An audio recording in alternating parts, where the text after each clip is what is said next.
మన ప్రభువును రక్షకుడైన యేసుక్రీస్తు నామములో అందరికీ వందనాలు. ఈరోజు దేవుని వాక్యం, నీ పిల్లలందరూ యెహోవా చేత ఉపదేశము నొందుదురు, నీ పిల్లలకు అధిక విశ్రాంతి కలుగును. యెషయా గ్రంథము 54వ అధ్యాయం 13వ వచనం. ఆత్మాభిషేకం నీ ప్రేమ నాలో నిండుగా కుమ్మరించెనే, ఆత్మ ఫలములెన్నో మెండుగా నాలో ఫలింపజేసెనే.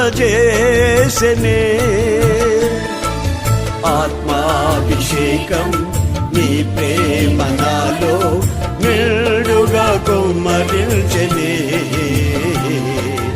ఆత్మ ఫలములెన్నో మెండుగా నాలో ఫలింపజేసెనే. ఆత్మతో సత్యం